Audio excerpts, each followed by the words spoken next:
Hi, welcome to the podcast. I'm Krissy, and we are going over some music things. So that's how you came up with the name. And I think that was what sparked it for me. It's just perfect. To achieve what you want. Is passion. It'll be pretty much every way. That's a good question. Welcome to the podcast. I'm Krissy, and I'm here to talk all things music, especially for musicians who are just getting started and indie artists who want to learn a few tips on how to keep growing as a musician. Today, joining me, I have a singer all the way from Australia. His name is Nick. You might know him as Sonic Keys. Might be similar to his name. He's doing great with his music right now. He is releasing a new song, and so we're going to talk about that new song, talk about some of the other songs that have been up on the top of the charts and other things he's done in his music to get where he's at. So thank you for joining me, Nick. How are you doing? Thank you so much, Krissy. Yeah, I'm good. Thank you very much. Thanks so much. Yeah, amazing to be able to do this. I'm really, really happy to be able to talk to you today about everything that's coming with the release and everything that's been going on. It's fantastic. Yeah. It's been, me and Nick have connected over, just talking about music and growing as a musician and, being there supportive for one another. And so, yeah, we want to get into a lot of things today about his music and what he's done so far to get here. So I want to start off by asking you, first of all, how did you become a musician? Well, believe it or not, it will have started very, very young when I was sort of around between the age of 9 months and 6 years old. Wow. Because originally I was actually partially deaf. Couldn't actually hear very properly from birth, believe it or not. I had 9 ear operations to get myself to a point where I was able to properly hear. And at the age of around 6 or 7, it was found I had perfect pitch. Oh my gosh. In case anybody wants to know, perfect pitch is where basically you can hear whether somebody's flat or not, or anything not working properly. So it was found I had that. A year later, my parents decided to put me in a school choir, and then the music teacher said I had perfect pitch. So then from there, I learned the piano, started to sing at the age of 7. Did saxophone about 13, 14, started songwriting when I was 15 because I started getting into wanting to put my own emotions down, as we all do when we're a teenager, and then basically it just went from there. So yeah, you understand what I mean? I do. And then 3 years ago and 3 years ago I started actually properly releasing, which we'll get into. But yeah, it's been quite an interesting journey, I've got to say. So it's been at least 30 years of doing music, so definitely a part of my life, and I absolutely love it. Yeah, that's an amazing story. So see how it's just crazy how things work out. You go from, not even knowing how you're going to do music and you're perfect pitch now. So that's just a really great story. Thanks for sharing that. Still there that. now, so yeah, that's all right. So I want to talk about your name. So you go by Sonic Keys, and I happen to notice it's very similar to your name. So tell us about how you came up with that name. Yeah, sure. So one night my wife and I went to a lovely venue in Brisbane. It's called Junk Bar. I'll give them a bit of a plug because they've actually moved from where they are now to closer to the city. So they're based in Newstead, if anybody's watching. So that's in a suburb of Brisbane. And they do some amazing events, so like open mics and stuff. So it was the first open mic I went to, and we decided, because it was a Wednesday, I had the rest of the week off, so we had a bit of alcohol. We just sort of came up with the name. So I came up with Sonic. Nikki, my wife, came up with Keys, Sonic Keys, and it really is merely coincidental that NICK is in the name. It just happened by mere chance. It really did. I don't promote obviously people drinking too much, but a little bit just to be relaxed and stuff is really, really good. But yeah, that's pretty much how it came about. So I love the fact those cherry cocktails were fantastic. So thanks, Drunk Bar. I hope you're still serving them. And you mentioned her name is Nikki, and you wanted to tell us about what was your reaction when you met her and you found out her name? Well, believe it or not, Krissy, actually, this weekend, the weekend actually that's just gone, it's 10 years since we've actually met each other. So we've actually went out for dinner and done stuff. So the fact that she's Nikki and I'm Nick and we're the Nicks is amazing. I mean, you sort of know it, don't you? It's like Krissy, you should be meeting someone called Chris, but Okay. it's just you know what I mean. You know what I mean. Yeah, when you have someone's similar name, it's just it's right. But anyway, you can scrap that. This might be too good. Have to keep it in. But I get what you mean. It's meant to be. Like that's Yeah. I thought that was a really cute coincidence. Very We interesting. met online. Really? Yeah, it was great. Yes. Oh. Believe it or not, there's one of those big online dating sites that they do. I don't know if they do them anymore now. It's all Tinder and all the apps, isn't it? So yeah, we're sort of you could say we're old school, but old school is where you go out to a bar, but yeah. Yeah. No, it's very popular nowadays. But yeah, so then you knew her name as you were meeting her. It wasn't a surprise. Yes. I was imagining you met No, her and no, we she's were- like, "Your name is Nikki?" But yeah, Oh, I know that would have been nice, wouldn't it? Well, but no. yeah. But still, that's really cute. I think that's really cute. When I noticed that was also her name. But yeah, interesting story with your name, and I think that's really cool for musicians who are, getting started and you're trying to find a name. If you can find anything that's like similar to your name, that would be, find a little bit of a pun or a little Yeah. bit of something similar. Yours goes so well with the fact that you play piano. know. Yeah, it's just perfect. I've always Like thought an your name. anagram, it's amazing. Yeah, I've always thought your name was so perfect for music. But anyway, so I want to talk about your Thank you. musical influences and, because I know you play sort of a mix. I've heard your music and you kind of do a little bit of, soft, kind of maybe soft rock or pop or kind of a ballad form or, piano stuff. And then you have a couple of like, like the EDM kind of track that I'm like, oh, that's pretty. Like, you have a couple things that even though they're similar in the pop world or kind of in that category, you have different influences. So I'm wondering like which ones are like, what are your favorite bands? What influenced you? Yeah, so there is a bit of a mix because obviously, as you can tell from my accent, I actually am originally from the UK. So I've grown up very much with the 90s sort of big influence, everything from sort of, the boy bands, so Take That, E17, right the way through to some of the really good American ones, so soul ones, so like Mary J. Blige and TLC, that kind of thing. So I've had quite a nice little influence because I used to go on holidays, vacation to Florida a lot, so I used to get influenced a lot by some of the, like Goo Goo Dolls, Aerosmith, so Yeah. that sort of sound that sort of happened. So in terms of influences now, the big one for me is Mr. Sam Smith, because he is lovely with his old stuff and just it's so beautiful. Lay Me Down is one of my favourites. Sort of fast forwarding, Coldplay are very much a big influence because Chris Yeah. Martin, with the way he songwrites, is absolutely incredible, and I'm very much influenced from that as well. Then sort of fast forwarding to now, very recently actually Olivia Dean doing her sort of jazz sort of sound I've really, really liked, and I've loved the fact that people are sort of trying to get that sort of soul sort of vibe back on again. So in general it's soul, pop and R&B. However, that sort of then links through to that sort of sound. So like Sam Smith worked with Disclosure on Latch, so he sort of influenced that as well. I mean, I have tried singing that one, and that's a little bit high for me, but it's all good. But yeah, but in terms of that, so it's quite a lot of mix, but it's very much sort of resonates from British pop, which is very much if you hear a good song, you like it, you go through and that sort of thing. So that's what I want to do. I don't like obviously sticking with one particular genre. I do like to go Right. across different ones because obviously at a certain time someone's going to want to hear a certain song, and I'd love to be there for it when I write it and someone needs it. Yeah, I totally agree with that because, me, I play acoustic guitar, but I really love rock and roll as well. I love that classic rock. So I kind of go in between, the That's folk amazing. stuff and then like the rock stuff when I collab, So yeah, I totally understand it. I'm the same way. I like a lot of different types of music. And then, of course, the EDM, that's up there too. I love that kind of sound. Yeah. Oh yeah, it's But amazing. yeah, definitely. I think you should definitely cover Latch if you can. I love that song. Oh yeah, I'll try.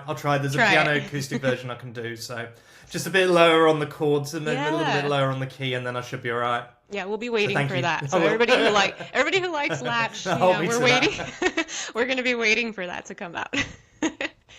So don't worry. tell me I will. tell me about Yep. you have a new song. It's called Make My Move. I want to know what was your influence for this and, you know, like the steps, you know, you took to kind of release it. So, Make My Move is taken some. Happy to announce that Make My Move is actually from my first debut EP that is going to be released sort of later in the year. So I'm releasing a couple of songs from the EP, and then obviously we're going to do the big EP release later in the year, which I'm really looking forward to. This is my debut EP, and it's been sort of years in the making of doing. So Make My Move is the first one. So it's produced by the fantastic producer Stuart Stewart. So he's worked with Shepherd and the Veronicas. So he's very prominent with some of the Australian artists he's worked with. He's also worked with a band called Thirsty Merc, who we absolutely love here as well. Yeah. So it initially started with writing these songs in a cabin up on the Sunshine Coast hinterland. So if anybody goes on my socials and looks a bit further down, you'll see some lovely photos of a really nice maple cabin. Believe it or not, that's where my wife and I spent our first night when we got married back in 2022. Oh, that's cute. I didn't enjoy it as much back then because, you know, had to be out by 10 o'clock checkout time. So I decided to say to my wife, I wanted to go out there again. To basically enjoy and just try and get some songs released. And honestly, Krissy, it was amazing. I literally was in the elements, you know. I mean, we had some spiders and things around, but you know what? It didn't really happen too much. I was fine with it. I took my keyboard up and, you know, we had storms and stuff, but honestly, it was just so nice to be out in the elements. And I just thought, then I can write some songs, get some things done, and I actually wrote quite a few songs up there for the EP. And yeah, I mean, the process started around October, and then I had them, and then I basically booked in with Stuart around March to try and get these sort of songs done. So Make My Move we worked really, really hard on these songs and trying to get them all done and corrected and things. But Make My Move was very much on self-belief, personal growth, basically go your next step in life. I don't think anybody should be tied down to what they're doing if they're not enjoying it. There is risk. There's a lot that goes into it, but it's very much linking to the previous songs that I've recently done collab-wise, which we'll get to in a minute. But it's very much linking to motivation, being energetic. You know, next chapter, taking the first leap and not being afraid to do it. What have you got to lose? Yeah, that's a really good message. So when you were writing this song, do you feel like your environment kind of shaped how you wrote it? Did you feel more like relaxed or more like, do you feel like the songwriting process, you know, are you impacted by your environment? I would say so, yes, because where I live at the moment, I'm sort of suburbs, but close towards a city. I have tried to write a song in Brisbane CBD. It's impossible because you could just hear everybody honking and so much noise and stuff like that. Once upon a time, I used to be able to do that. I used to be able to write, you know, on a balcony and there's the CBD and all that lot. But now, as I've gotten older, you appreciate nature a lot more, and you know you do want the greenery, and you do want to sort of slow down a bit, take it easy. So yeah, as you get older, I definitely think as you get older it does help. But yeah, I love the hinterland. I mean, I love more Sunshine Coast, which is north of Brisbane here, rather than the Gold Coast hinterland. But they're all lovely anyway. And yeah, it did influence it a lot. But you know, there was deadlines and stuff that I had to do. But you know what, I just sort of put that aside. Love sitting out, and yeah, honestly, it does make a difference. It really does. Yeah. And what about tell me about some of your other songs. I know Angels was a big one. Well, Angels was written back in 2023, 2024, and literally I was just at the piano here in my room, and I just sort of came out with this little sort of ditty that happened, and then I started just coming up with the idea initially. But obviously, yeah, so I came up with the idea initially, and then I had Aria help with some additional stuff and modifying and making it sound good. And we also had Stuart as well, who helped with both of those songs. Oh, wow. So yeah, I've been very proud with how well it's done. Yeah, Stuart really took a fantastic track here and just made it into something incredible. Production really is such a big thing. So one thing I will definitely say to start off with is production is important. So make sure you're putting something out that is really, really good and people are going to like. The harmonies on both the songs are fantastic. I really love it. Angels, I mean, The Long Way Home I absolutely love. And that one actually came from sort of tragedy, because we went to Florida at the end of 2019, and there was a piano in the villa where we were, and I started writing from there. And that one came out just as I was leaving, so I lost my mum to cancer back in May of that year. So that's where that one came, and Ari did a great job of harmonising and adding a couple of extra bits as well. So it's sort of here, there, and everywhere. Everything's happened. But I'm very proud of how everything's done, and I think this next chapter is going to be great with the EP to come. So you have a variety of inspiration, it seems. You have, I think a lot of songwriters do, like, you have different things or different environments or, different things that can influence, like, how you write a song or I guess what's on your mind, what you're thinking about. You also have a couple other songs, Angels and Long Way Home, that were collaborations. So how is the songwriting process different when you're collaborating? So in terms of those two songs, they were obviously different ways that I obviously came up with the ideas as well.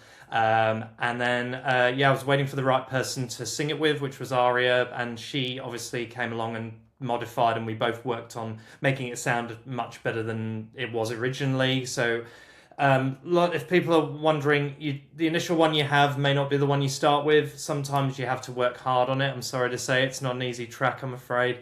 But once you get the hard work done, it is really, really good. And then with that, Angels came about sort of 2024. And that was just from playing on the piano here in my room. And I gave that to Aria as well to sort of try and perfect and help as well. And so the ideas were initially there. So I normally come up with like melody, and sometimes lyrics need to be worked and perfected, but I'm really good with the melody, I found out. And then I just sort of go from there. So, just rewrites or, just working hard on making sure it sounds great. I mean, Stuart was fantastic with doing that, I've got to say. I've got to give hats off to him to really work hard and get it, the best it can be. And, with Aria, it did really, really well, I've got to say. Both songs pretty much got number one everywhere, where we put it. So I'm very proud of how well they've done. And to go on with the next lot of solo stuff, it's going to be interesting to see what happens. And tell us about those charts. I know y'all were at the top of the charts. So which charts were they, and how did you do that?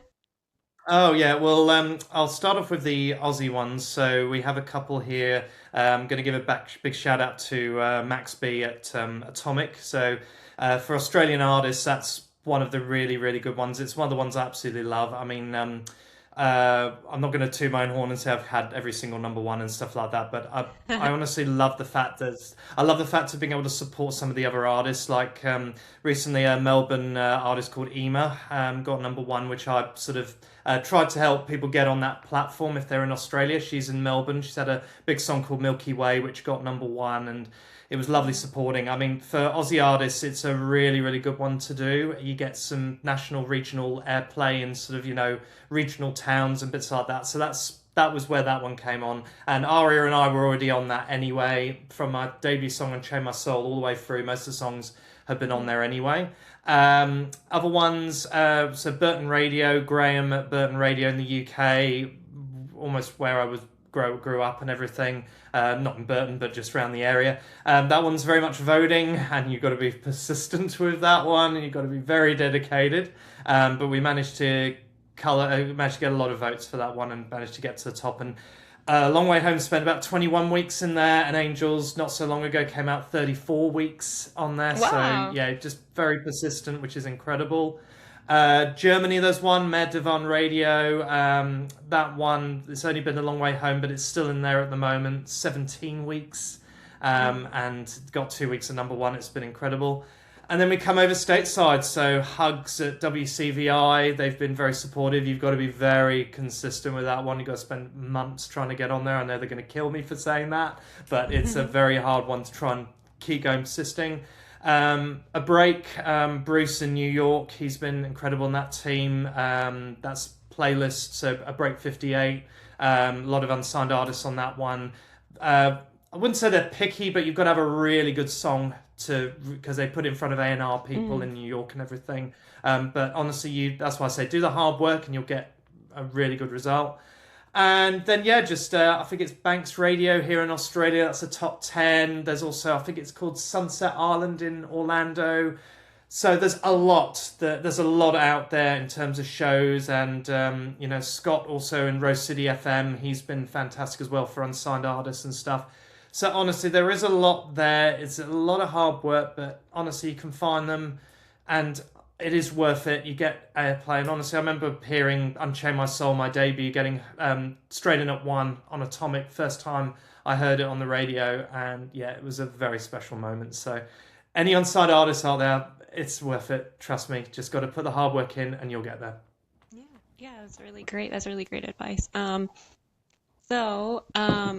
And as far as, and for any other advice, do you have any other advice for musicians who want to get on the charts and want to have music out there and want to get out there? Yeah, so I think the one word to say is consistency. You're going to need consistency, and you're going to need to be patient.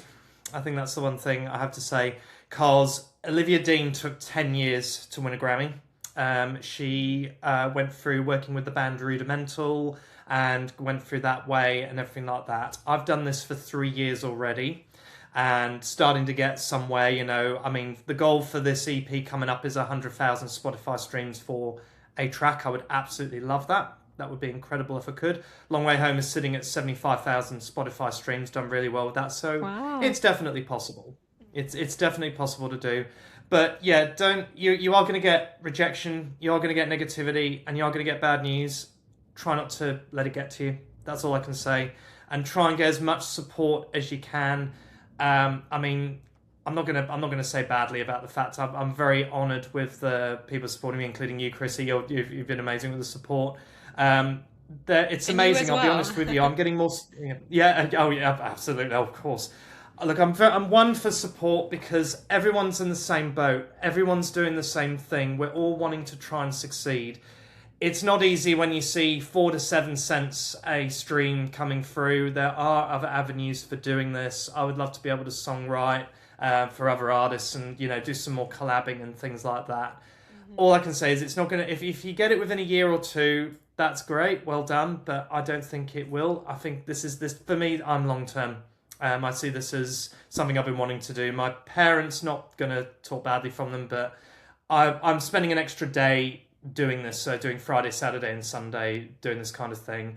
So you've got to have some time, you've got to have some effort, and with branding, make sure you're consistent with what you post. If you like TikTok, use TikTok. If you've got any of the other socials, use those, maximize those. Look, you're not going to get everybody liking it, but try and find the people who do like it, who really want to see you do well and everything like that. As I said, I've got more support internationally. So I've got, Italy, Germany, France, the US, more than I have in Brisbane. I do have some support in Brisbane and been in Australia as well. And I'm very grateful for that and everybody worldwide. So thank you. But yeah, you just got to try and find what you want to do, what's your message, what it is. And look, just put years aside if you're dedicated and you want to do this, and just do it because it is worth it. And I'm starting to see the results now, and you just got to keep going. So don't quit. Try and keep going. That's all I can say. Yeah, I love that. That's a really great message. And yeah, if you're a musician, help support other musicians because, like he said, we're all in the same boat. Yeah, let's all support each other. But yeah, like getting that support is not only just encouragement, but it can help you to grow. You need, this is all algorithms and numbers, and you need that support to get it started so that then other people can hear your music, so just helping each other. And absolutely, couldn't agree more. Yeah. So I want to talk real quick. Your new song, Make My Move, where can people find it? Where can they stream it? Let us know. Okay, so it's going to be out on it's out on all the streaming platforms. So it was released Friday, July 17. So it should be all up there now and ready to go. So please put it on your playlist. It's going to be on certain playlists as well. I don't know. We'll find out, won't we? Still time for stuff to happen with it and everything like that. But yeah, it can be found on my so Sonic Keys Music is my Instagram, as well as Facebook. So you can find it on there as well. It's out now. It's also on Spotify. It'll be on Apple Music. It'll be pretty much everywhere. You can just Google my name. I'm sure it'll be there as well. And so it'll be everywhere. So yeah, well. please have a listen. And I'm on, and YouTube as well. So hopefully going to try and do a lyric video in coming weeks, which will be fantastic. See how we go. But honestly, it's everywhere, and I can't wait to see what happens with it. It's going to be a very interesting ride. Yeah, I'm excited for you, and congrats. So if you like musicians like he mentioned, Coldplay, Sam Smith, if you like that kind of music, if you like piano ballads, kind of pop, kind of upbeat, then you're going to want to listen to Sonic Keys Music. So go ahead and check them out, and I promise it's going to be great. It's great music, and you'll enjoy that. So I just want to say thank you for joining me today. Thank you so much you gave a lot of great advice for musicians who are starting, and a lot of encouragement, and I really like that about you. You're very positive on all this, and so I thank you so much for joining me. Thanks so much, Chris. You really appreciate it. And yeah, don't give up, guys. Please keep going. Trust me, it'll pay dividends in the end. Trust me, it will. All right, and so that wraps up today's episode. So thank you again, Nick, for joining me. And if Thanks, you're Krissy. a musician, Really appreciate it. If you're a musician looking to start, go ahead and try to get started, and remember to support one another. And check out Sonic Keys Music. And thanks for joining. Keep checking in for new episodes for other musicians. And shout out to everyone in Australia who's listening. Thanks again. So thanks, guys, for tuning in.